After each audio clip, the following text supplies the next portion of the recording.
weten vanzelf dat filmbeelden van de Joodse meerskip, ik in Friesland, die ben zeldzaam. Dat soort is verlenging, foto's, documenten. Dus als het filmbeelden hebt van de Joodse meerskip voor de oorlog, of zelfs tijdens de oorlog, dan is dat heel bijzonder. Dat waren Zionisten en die waren van doel om naar Palestina te gaan.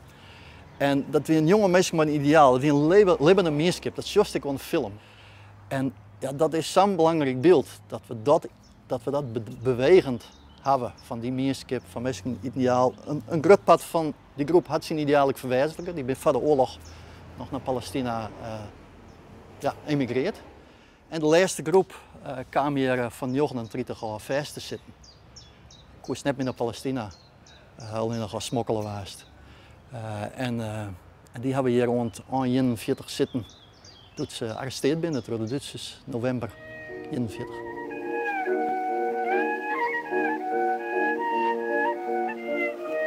De kibbutz zie eerst op het Noorderbolwerk, nummer 2.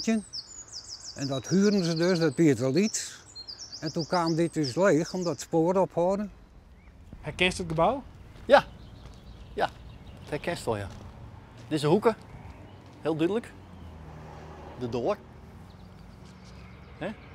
Mensen komen uit de door, uit het gebouwtje. En binnen hier dan wat een gek jaaien.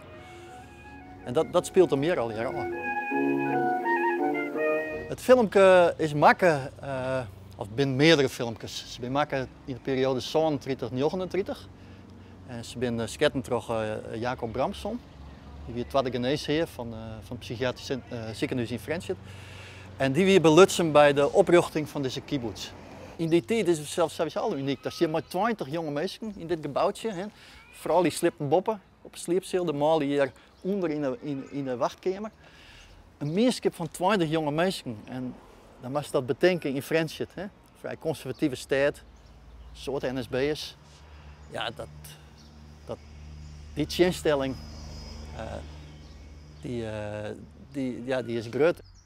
Ze voeren het in het begin, waren er net zo vol, hè? Dat waren er met peer toen ze dus op Noorderbolwerk zitten. En ze voeren de mensen vreemd. Exotisch. Ja, hun levensstijl stier net altijd aan en er weer een proto commentaar op. Van dat ze dus eigenlijk net pasten in zo'n vrij conservatief Friendship.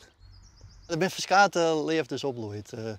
De allertreurigste, dat is tussen Benno Vrijman en Margot Hammelburg. Die zijn beide in Westerbork te landen kwamen. Ze hadden nog een baan gekregen in Westerbork. En ze zijn alle drie vermoord.